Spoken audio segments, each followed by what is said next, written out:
August 7th, 1944, a little before dawn.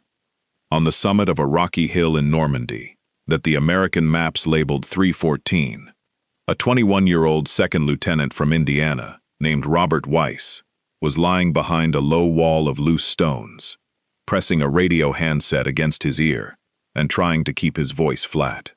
The officer he was talking to was several kilometers behind him, in the Fire Direction Center of the 230th Field Artillery Battalion. Weiss was reading out a string of map coordinates. He had been doing this for roughly 4 hours, which is to say since he first saw, through binoculars in the gray pre-dawn light, the outlines of German tanks moving along a road in the valley below him.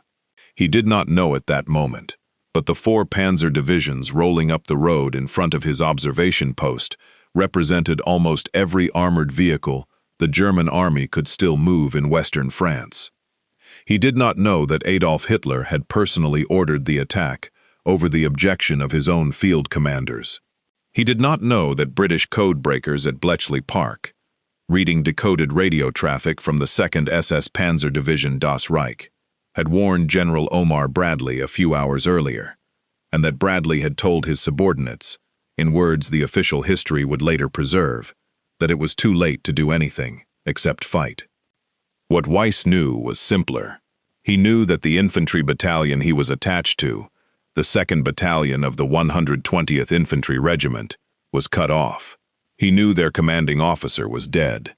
He knew the senior surviving officer, a captain named Reynold Eriksson, had taken over a patchwork of riflemen out of food, almost out of water, and short on radio batteries. And he knew that the one thing standing between those men and a German armored division was the radio in his hand. What none of the Germans in the valley could quite understand, as the shells began to come in, was how an American artillery battery, several kilometers away, with no line of sight to the road, no spotting aircraft in the sky above the fog, no advance warning of their movement, could drop the fire of multiple batteries onto a specific stretch of pavement at a specific minute, so precisely that the first salvo always came down before the officers in the lead vehicles could give the order to scatter. A German officer captured later that month, interrogated by the American 7th Army, tried to describe what he had been through at Mortain. He said the Americans did not fire artillery in the way his training had prepared him for. The shells came without the usual ranging rounds. There was no build. The coordinated fire of multiple batteries arrived in a single sudden impact, and then again, and then again. An officer of a first-rate army, trained in Poland and France and Russia, was trying to tell his captors that something had happened to him for which his 5 years of war had not prepared him. This is the story of why, by the late summer of 1944, German soldiers on the Western Front had come to believe something their own professional training told them should not be possible. They had come to believe that American artillery could not be survived if it found you in the open. And it is the story of why that belief was, for a specific set of technical and organizational reasons, most of those Germans never quite worked out, almost correct. It is also a story with a beginning that runs nowhere near Normandy. It begins in a prairie classroom in Oklahoma in the late 1920s, when a major named Carlos Brewer looked at the way the entire world was doing artillery and decided that the entire world was doing it wrong. Start with the oldest rule of artillery. Since the moment guns began firing at targets, the gunner could not see with his own eyes. The central problem of the whole business had been the same problem. The man at the gun did not know where the enemy was. The man at the front, who could see the enemy, did not know how to tell the gun. Every army in the world from the late 1860s onward had solved this the same way. You assigned a battery to an infantry unit. You gave it a sector. When something moved in that sector, an observer at the front walked the shells onto it one round at a time, correcting by voice or by wire. The system was slow, because it had to be. Every gun on the battlefield was in effect a private contractor working for one customer. If a bigger target appeared and you wanted more fire on it, Your request had to travel up a chain of command, be approved, routed to another unit, and calculated from scratch by a different set of gunners. By the time all that was done, the target had usually moved, or it had become a different target, or it was gone. The Germans accepted this. The French accepted it. The British accepted it. The Russians accepted it. Nobody had a better idea. And the one time anybody had tried to centralize artillery on a large scale in the trenches of the First World War, it had required days of preparation and rigid timetables that could not change once the battle began. Carlos Brewer was born in 1890 in a small Kentucky farming community. He graduated from West Point with the class of 1913, 15th in his class, and he spent most of the 1920s doing the kind of quiet staff work that does not produce generals quickly. In 1928, he came to Fort Sill, Oklahoma, which at the time was not a glamorous posting. It was a dusty post on the southern plains, with few students, almost no guns, and a budget a single modern division would have laughed at. Its field artillery school existed mostly because the Army had to put the school somewhere. What it had was Brewer and a small circle of instructors around him who believed the same thing Brewer believed. They believed the gun was not the unit of artillery. The target was the unit of artillery. A target, they argued, did not care which battery shot at it. A target cared about how many shells arrived, how quickly, and whether it had time to take cover before the shells came down. If you could find a way to make every gun within range shoot at a target at the same time, regardless of which infantry unit each gun was formerly assigned to, you would produce something no army in the world had ever produced. You would not be firing a fire mission. You would be producing a single coordinated event. In the spring of 1931, Brewer conducted the first large-scale demonstration of what he was proposing. An entire battalion of guns, dispersed across a wide training area, massed its fire on a single target in a single concentrated strike. It was not an original idea in the abstract. Other armies had considered it.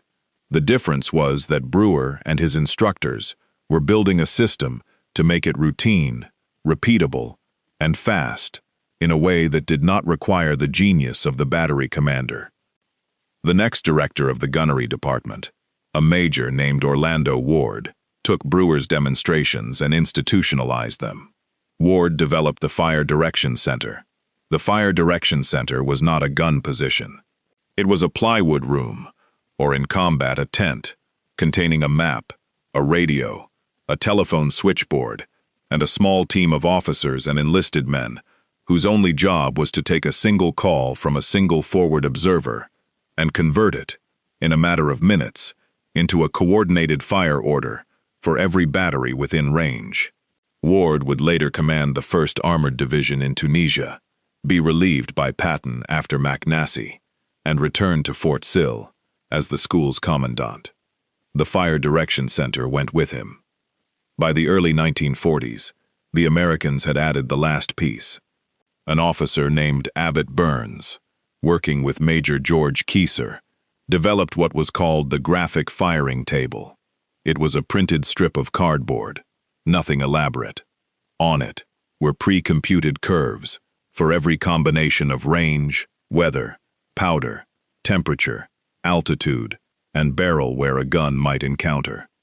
A gunner, instead of doing 15 minutes of ballistic calculation from scratch, could read his firing data directly off the printed strip in under a minute. Behind the strips, in a room at Aberdeen Proving Ground in Maryland, hundreds of women were running mechanical calculators and slide rules, generating the curves for every possible variation.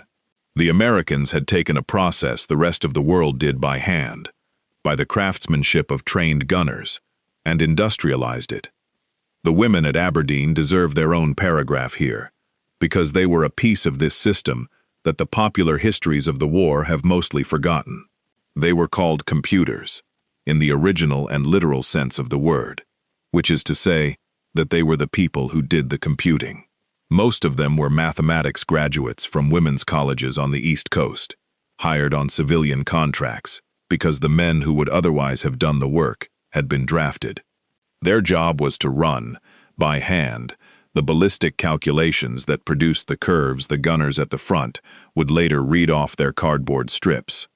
A single trajectory for a single shell, under a single set of atmospheric conditions, could take a woman with a mechanical desk calculator something like 20 hours to compute. Aberdeen produced thousands of such trajectories.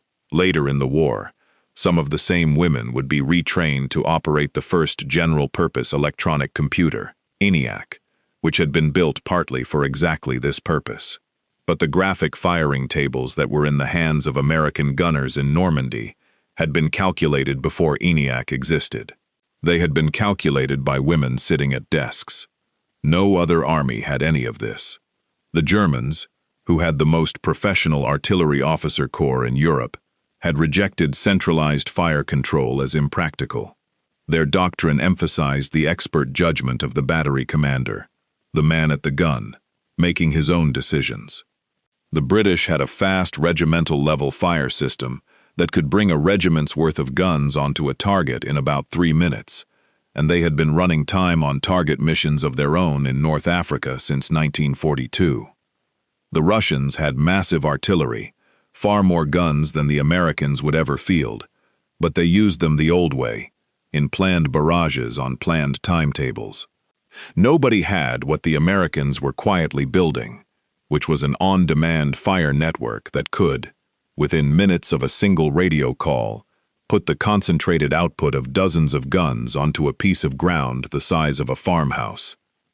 The first real test of that system, against a determined first-rate opponent, came at Mortain, in the first week of August 1944. But before Mortain, there was Cobra.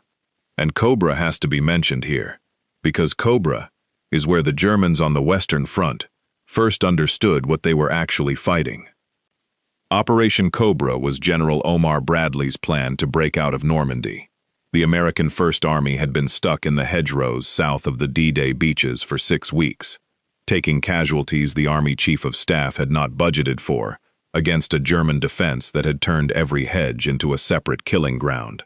Bradley's solution, approved in mid-July, was to pick a narrow strip of front, roughly 6 kilometers wide, concentrate an unprecedented weight of air power and artillery on it, and ram 3 infantry divisions and 2 armored divisions through the hole. The artillery component of Cobra was the single largest American artillery concentration in the war up to that point. Over 1,000 guns fired on the target strip. Some estimates, including those from the Panzer Lehr division, which was on the receiving end, put the figure closer to 1,200. The fire plan was a continuous series of time-on-target concentrations, meaning that every battery involved had been timed so that its rounds landed simultaneously on its assigned portion of the target area. What the Panzer Lehr division experienced on the morning of July 25, 1944, was not a barrage in the classical sense. It was a sustained rolling series of massed simultaneous impacts, preceded and interspersed by heavy bomber strikes from the 8th Air Force. Fritz Bayerlein, Panzer Lehr's commander, would tell his interrogators after the war that the division that had stood at full strength 2 months earlier had effectively ceased to exist in a single morning. When the 3 American divisions jumped off into the gap, they found the ground ahead of them broken. The German defense in the target strip had been smashed, but more importantly, the nerve of the German defense everywhere behind it had been shaken. The breakout was effectively over within 72 hours. Patton's Third Army, waiting on the southern edge of the gap, was activated and sent pouring south through the corridor at Avranches, and on a front that had moved at an average of 300 meters a day through most of July, the Americans were suddenly advancing 30 kilometers a day. Which brings us back to Hitler and Hitler's decision, against the advice of his field commanders, that the right answer to an American army that had just crushed Panzer Lehr with artillery was to send 4 panzer divisions into the same meat grinder on open roads in daylight. Operation Lüttich was the German name for Hitler's counterattack. It was meant to save the war in France. The American breakout from Normandy, Operation Cobra, had torn open the German left wing at the end of July and sent General George Patton's newly activated Third Army pouring south through a narrow corridor at the town of Avranches. If the Germans could cut that corridor, they could trap Patton's armor in Brittany. If they could not, the front in France was going to collapse in a matter of weeks. Hitler, against the advice of every senior officer on the Western Front, ordered the counterattack. Roughly 150 tanks and assault guns would lead the initial assault, with more divisions arriving piecemeal. They would strike west through the crossroads town of Mortain and drive to the coast. The operation was named after Liège, a city that had fallen to German arms in 1914 and was meant to be a talisman. The attack began in darkness and fog just after midnight on August 7th. There was no preparatory artillery bombardment because surprise depended on silence. The German plan assumed that the 30th Infantry Division, the American unit holding the Mortain sector, had only just taken over from the 1st Infantry Division and would be caught unprepared. Bletchley Park had decoded a message that afternoon from the 2nd SS Panzer Division Das Reich, asking for Luftwaffe bombers to suppress American artillery in front of its advance. The decrypt reached General Bradley's headquarters only a few hours before the attack jumped off. It was, as Bradley said afterward, too late to do anything major, but the divisional artillery batteries had at least been told to be ready. Bradley's decision in those few hours is worth noting, because it tells you something about what the Americans understood their own artillery could do. Bradley had the option of pulling the 30th Infantry Division back out of the Mortain salient before the German attack arrived. It was a tactically exposed position held by a division that had only taken it over from the 1st Infantry Division 2 days earlier. A more cautious commander might have withdrawn. Bradley did not withdraw. He sent the 30th Division's commander, Major General Leland Hobbs, a simple instruction: hold. Bradley had concluded that the weight of American artillery in the sector, combined with the terrain, which gave observers on Hill 314 a commanding view of every road the Germans would have to use, would be enough to break the attack before it reached Avranches. He turned out to be right, but the decision was made on the basis of a belief in the artillery system that not every Allied commander would have shared, and that no German commander facing similar circumstances could have made. On the rocky summit of Hill 314, looming over the road the Germans needed, 2 forward observers from the 230th Field Artillery Battalion had dug in several days earlier. First Lieutenant Charles Bartz was from Nebraska. Second Lieutenant Robert Weiss was from Indiana, 21 years old, an Army officer for less than a year. Their radio, a signal corps set running on batteries already partly depleted when they arrived, was the only reliable communications link from the hill to the 7 American artillery battalions within range. Around them were the riflemen of the 2nd Battalion of the 120th Infantry Regiment, about 700 men in all. When the German attack struck, the battalion was surrounded. Their commander was killed early. Captain Reynold Eriksson, an infantry officer, took over the defense of the hill on his own initiative. What happened over the next 5 days has been written about many times. It is in Weiss's own book, a memoir called Fire Mission, which he published decades later when he was a retired attorney in Portland, Oregon. What makes the story matter for our purposes is not courage, though the courage is real. It is mechanics.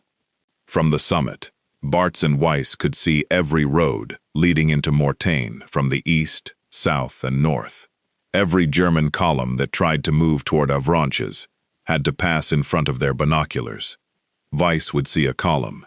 He would read coordinates into his handset. The Fire Direction Center back behind the hill would take the call, evaluate the target, decide how many batteries it warranted, and transmit firing data to every battalion simultaneously. Within 3 minutes, often less, the shells would arrive. Not 1 battery's worth of shells. On a high-value target, The observer on the hill could request corps-level fire, which meant that a lieutenant with a dying radio, 21 years old, talking into a handset from behind a stone wall, could cause every American gun within roughly 20 kilometers to drop its rounds on a single piece of road. The German columns had no way to predict which road, which minute, or which piece. The first round was often the last round, because the first round arrived on top of them. By the end of the fifth day, when the 1st Battalion of the 320th Infantry, from the 35th Infantry Division, fought its way through to relieve Hill 314, more than 300 of the 700 Americans on the hill were dead or wounded. The battalion received the Presidential Unit Citation. Captain Erickson and 4 company commanders received the Distinguished Service Cross. Weiss and Bartz received the Silver Star. 2 months later, on October 31, 1944, Charles Bartz was killed in action, near Aachen, inside Germany. He is buried in Lincoln Memorial Park in Lincoln, Nebraska. He was 26 years old. But the larger thing, the thing that mattered beyond the hill, was that the German Ex-Wille Panzer Corps had been stopped, not primarily by American infantry, though the infantry had held, not primarily by Allied air power, though air power was devastating once the fog lifted. The engine that broke the German attack was a system of artillery fire that did not exist in any other army, running on mathematics worked out in a classroom in Oklahoma a decade and a half earlier. If the story of men like Weiss, a kid of 21 sitting on a rock with a dying radio and holding back an SS Panzer division with math, means anything to you, a like on this video helps keep that story visible. The famous names from the Second World War are famous. The lieutenants with the radios are not. Mortain was not an accident. It was the system working. And to understand why the system worked as well as it did, you have to understand something about the men who operated it, because the mathematics in the Fire Direction Center was only as good as the people running it. And the people running it were not what the German army expected. The American Field Artillery Branch of 1944 was one of the largest, fastest expanded military branches in American history. In 1939, the entire United States Army had fewer than 200,000 men. By 1944, it had more than 8 million. The artillery branch grew at a rate the German army, even at its peak, never attempted. It pulled in farm boys from Iowa, who had been doing their own math on seed yields since they were 12. It pulled in accountants from Chicago, engineers from Pittsburgh, school teachers from Alabama. It gave them 12 weeks of training at Fort Sill and Fort Bragg, handed them the graphic firing tables and the radio procedures, and expected them to use the tools in combat within months. This should not have worked. The German army, with the longest professional artillery tradition in Europe, could not understand how an army of amateurs could outperform their veterans. The answer is almost boring when you pick it apart. The American system was designed for amateurs. The graphic firing table did not need a gunner who could do ballistics in his head. It needed a gunner who could follow printed instructions. The German gunner, trained over 5 or 7 years, could do things on his own gun that no American could match. But he was one man, doing one thing at a time. The American gunner, trained in 12 weeks, was one node in a network of hundreds of men, all performing simple operations that added up at the level of the battlefield to something the Germans could not replicate. The same logic showed up elsewhere. From 1942 onward, the Americans attached small, unarmed aircraft to their artillery battalions, usually Piper L-4s called grasshoppers. The pilots were artillery officers. Their only weapon was a radio. They flew low and slow behind the American lines, looking down into the German rear, where no ground observer could see. They radioed coordinates directly into the Fire Direction Center. The Germans also had observation aircraft, but they used them mostly for reconnaissance and for correcting the fire of a single battery. The Americans used the Grasshopper as a flying node of the whole network. A German battalion moving on a road in daylight, believing itself hidden by distance, could find itself under the fire of Corps artillery 5 minutes after being seen by a Piper 10 kilometers away. And then there was the liaison officer, which was the piece the Germans almost never understood. Every American direct support artillery battalion, the kind assigned to a specific infantry regiment, sent forward observers into combat with the rifle companies, roughly 1 per company. That was already more observers than any German division fielded. But the battalion also sent a liaison officer to live at the infantry regimental headquarters. He was an artillery officer, junior but experienced, and his entire job was to listen to the infantry regiment's planning and anticipate what they would need fire on before the infantry commander had to ask for it. When a patrol reported a suspected enemy position, the liaison officer was already transmitting coordinates to the Fire Direction Center before the patrol leader had finished his report. The infantry regiment felt as if it had its own dedicated batteries, because in every way that mattered from its point of view, it did. The German infantry had nothing comparable. The German infantry captain requesting fire could wait 15 minutes in a good situation, and all day in a bad one. That was one half of the answer.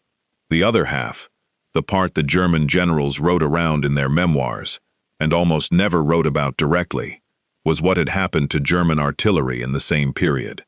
The Wehrmacht had entered the war with a first-class artillery arm. The guns were superb. The 88mm flak gun turned against ground targets was the most feared anti-tank weapon of the war. The 105mm and 150mm howitzers were accurate and reliable. The officer corps was probably, man for man, the best trained in the world. 3 problems killed it. The first was mobility. In 1944, something close to 80% of German infantry division artillery was still drawn by horses. The Panzer divisions had motorized artillery, but they were a minority, and by the second half of '44, most of their motor vehicles had been destroyed, requisitioned, or could not be fueled. An American infantry division could displace an entire artillery battalion in under 3 hours. A German infantry division could not reliably move its guns at the speed of the battles its own men were fighting. The guns arrived at the front after the front had moved on. The second was ammunition. The American Army produced more artillery ammunition during the war than all the other Allied and Axis armies combined. The German High Command had been warning its field commanders since 1943 that shells had to be rationed. At Anzio, to take the most extreme documented case, the Allied to German tonnage ratio on the battlefield was roughly 10-1. Across the European campaign, American guns consumed ammunition at rates German gunners could not match, and often could not imagine. Anzio is worth stopping on for a moment, because Anzio was where the American artillery branch first tested what centralized corps-level fire could do in a sustained defensive fight.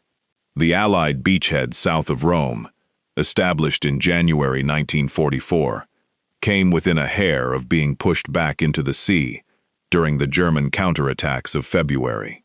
What stopped those counterattacks, as the official American histories openly acknowledge, was the massed fire of Corps artillery.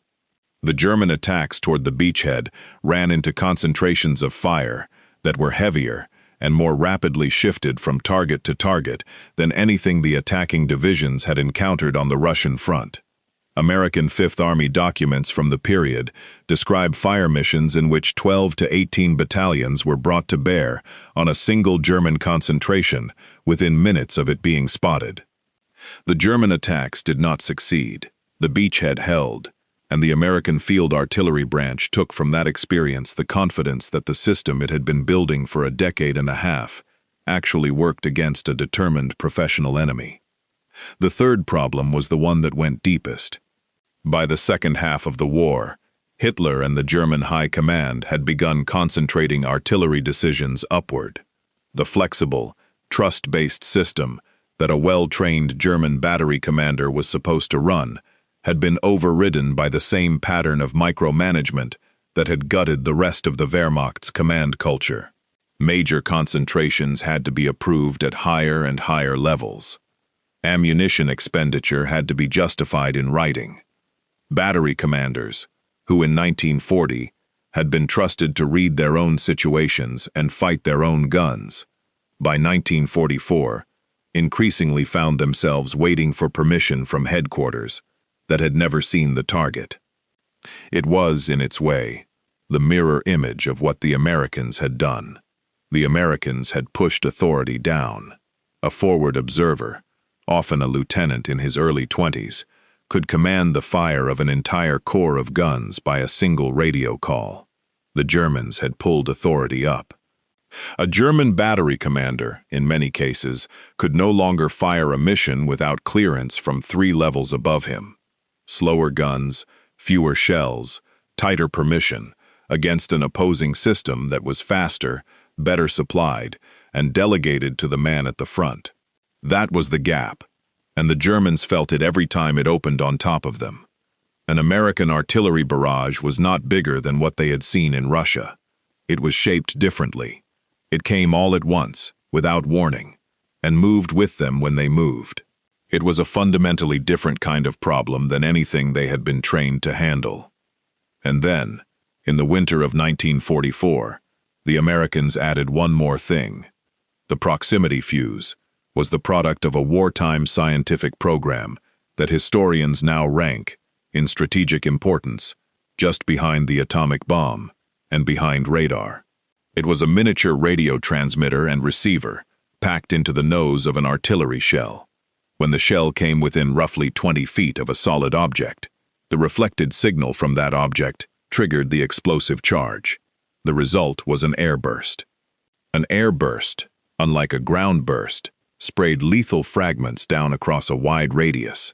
A man lying flat in a foxhole, safe from a ground burst, was exposed from above to an airburst. A man crouched behind a low wall was exposed from above. There was no posture, short of deep overhead cover, that offered protection. The device was small enough to fit inside a standard artillery shell, which meant it had to survive being fired from a gun barrel, which meant it had to survive forces of something like 20,000 times the force of gravity at the moment of launch. Vacuum tubes strong enough to withstand that acceleration did not exist at the start of the war. The research program that produced them, run partly by the Applied Physics Laboratory at Johns Hopkins University, and partly by private firms like Crosley and Raytheon, was dollar for dollar one of the most productive wartime scientific efforts in American history. By the peak of production in 1945, procurement contracts for the fuse had reached nearly $500 million a year.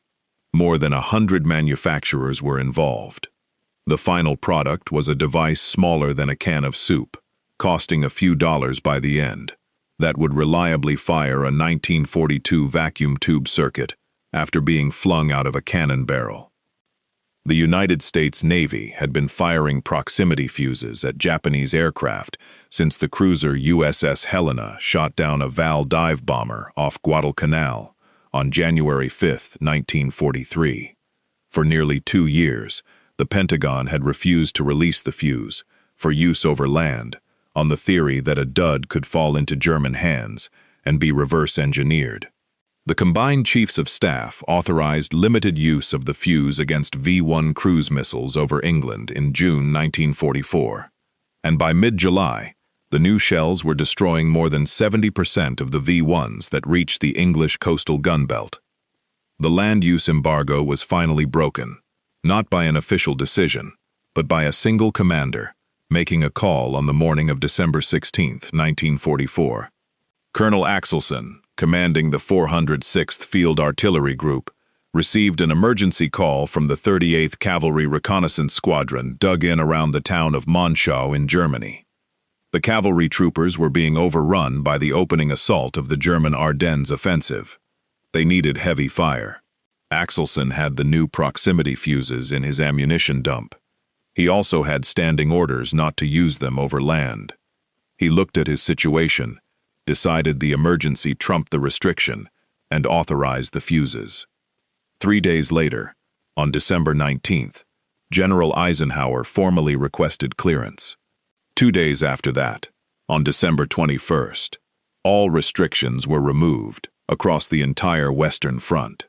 On the night of December 25 and 26, near the town of Echternach, on the Sauer River, Patton's Third Army used the proximity fuse against a German battalion trying to cross the river at night. Patton wrote shortly afterward, in a letter to Major General Levin Campbell, the Chief of Army Ordnance, that the new shell was devastating and that they had killed, by actual count, 702 Germans in that single fire mission.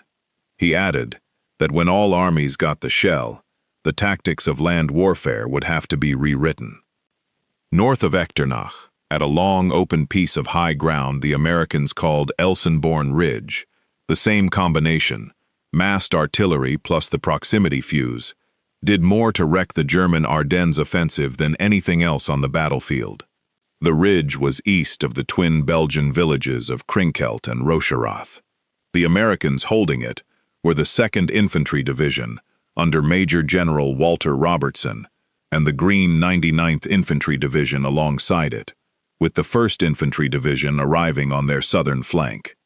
Behind them, on the reverse slope, the Americans had concentrated the largest continuous block of artillery the United States Army would field in Europe during the war. Battalions from every division in the sector, plus Corps artillery, were pre-registered on the German avenues of approach. The 12th SS Panzer Division, leading the northern half of the German attack, went uphill in daylight against that ridge for the better part of 10 days. They did not get up it.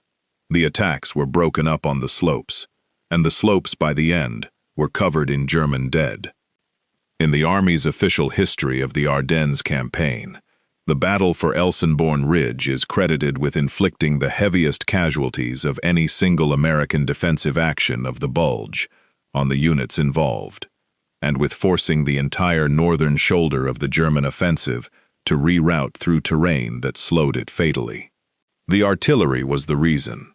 If anyone in your family or in your extended family served in the Second World War, in the artillery, or anywhere else, I would be grateful to read their story in the comments. The men and women in this account, the radio operators, the gun crews, the fire direction center calculators, the civilian women at Aberdeen running the slide rules, the forward observers with their dying batteries, were almost all ordinary people doing a technical job. Most of them did not realize, while they were doing it, what it was adding up to. The ones who did realize rarely talked about it afterward. The small, specific, personal details, what unit, where, what somebody remembered about the sound of the guns, are the actual record, and the only people who can preserve them are the people who carry them. There is a last piece of this story, and it is the piece that is hardest to write around. After the war, the Americans and British held extensive interviews and interrogations with captured German officers. The resulting material, much of it still held in the United States National Archives, runs to thousands of pages. When those officers were asked, not for the camera, but by professional interrogators in private rooms, what had actually beaten them on the Western Front, they did not usually point first to American air power, though they respected it. They did not usually point first to American infantry, though they had come to respect that too. They pointed, with an uneasy insistence that recurs across the transcripts, to American artillery. General Fritz Bayerlein, who commanded the Panzer Lehr Division and who had been Rommel's chief of staff in the African desert, described the bombing and artillery that opened Operation Cobra in July 1944 as the worst moment of his career. He told his interrogators that at least 70% of his personnel had been put out of action in a single morning, and that his front lines looked like a landscape of the moon. Historians have since argued that the 70% figure was exaggerated, that his division still had about 11,000 men and more than 30 tanks a week later. But the point was not the number. The point was what Bayerlein believed, and what he passed up the chain of command. 2 days after the bombing, Field Marshal Gunther von Kluge sent a courier to Bayerlein, ordering him to hold his position. Bayerlein replied, in words that have become famous in the German military literature, that his grenadiers and his engineers and his tank crews were all holding their ground. They were lying silent in their foxholes, he said. They were dead. Only the dead could still hold that line. Bayerlein was captured by the Americans in April 1945, with the last remnants of Panzer Lehr in the Ruhr pocket. He lived through the war. He died in Würzburg in 1970. The transcripts of his interrogations, which are available today to anyone who wants to read them, are one of the more honest documents the German officer corps produced about what had actually happened to them between the summer of 1944 and the spring of 1945. The picture they paint is consistent with what the rest of the captured officer corps said on the same subject. They had been outproduced, outorganized, and outcommunicated. They had been hit by a system of fire for which their own doctrine had no answer. The honest answer to why American artillery felt to the Germans impossible to survive is not that the shells were faster than German shells. They were not. It is not that American gunners were better than German gunners. Man for man, they were not. It is that shells from different guns, different batteries, different battalions, sometimes different corps, had been trained to arrive at the same place, at the same moment, on demand, because a small group of officers in a classroom in Oklahoma in the late 1920s had decided the target was the unit of artillery, and because an army of amateurs with 12 weeks of training had been handed the printed tools to make that idea work at the level of the individual gun. Carlos Brewer, the major from Fort Sill who had started the whole thing, was promoted through the war. He rose to Major General and commanded the 12th Armored Division in training. He was judged too old for combat command, and rather than accept a desk job, he voluntarily reverted from Major General to Colonel in order to command a field artillery group in 7th Army in Europe. He wanted to see his system work in a real war. He saw it. He died in 1976. Orlando Ward, who had built the Fire Direction Center with Brewer, commanded the 1st Armored Division in Tunisia, was relieved by Patton after the fighting at McNassy, came home, and served out the war as the Field Artillery School's commandant. He died in 1972. Abbott Burns, who designed the graphic firing table, did not become a famous officer.